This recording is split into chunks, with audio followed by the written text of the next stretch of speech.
আরে দাঁড়াও দাঁড়াও, ক্লাউড কিচেনে সবসময় কাস্টমারদের জন্য খাবার বানালে হবে? একটু নিজের দিকেও তো তাকাতে হবে। আজকে রাতের ডিনারটা একটু আলাদা করেই বানাবো, চলো তাহলে। এখানে আমি ওটস নিয়ে নিচ্ছি 2 চামচ, যেটা আমি সকালবেলা ভিজিয়ে খাই, আজকে আমি রাতে খাবো। এটাকে ব্লেন্ডারে গুঁড়ো করে নিয়েছি। নেওয়ার পর এর মধ্যে কিছু সবজি দেবো। আমি এখানে পেঁয়াজ, ক্যাপসিকাম আর গাজর দেবো একটু ঘষে, মানে গ্রেট করে। বাঙালি তো, বাংলা কথা বেরোচ্ছে আর কি। তোমরা তোমাদের পছন্দ মতো যে কোনো সবজি দিতে পারো। আর এখানে আমি একটা ডিম দিয়েছি, যেটা অপশনাল, আমার ভালো লাগে তাই দিয়ে দিয়েছি।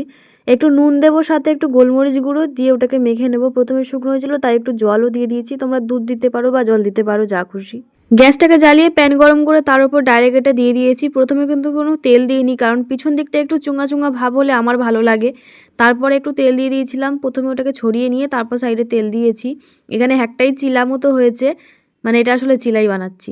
তো একটাই যথেষ্ট আমার জন্য। সেটাকে আবার এই পিৎজা কাটার দিয়ে কাটছি, যেহেতু পিৎজা খাই না তাই এটাকেই পিৎজা মনে করে খেয়ে নেবো। সাথে একটা রায়তা টাইপের বানিয়েছিলাম, রায়তাতে কোনো সবজি দিইনি কারণ সবজিগুলো সব চিলার মধ্যে ছিল।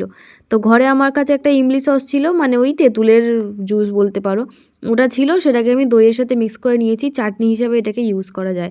গান শুনতে শুনতে খাবারটাকে এনজয় করবো। আর কী গান ছিল তোমরা কমেন্টে আমাকে জানাও। খাবারটা কিন্তু দুর্দান্ত হয়েছিল, তোমরাও একবার ট্রাই করে দেখতে পারো, যদি ভালো লাগে তো কমেন্ট করে জানাবে।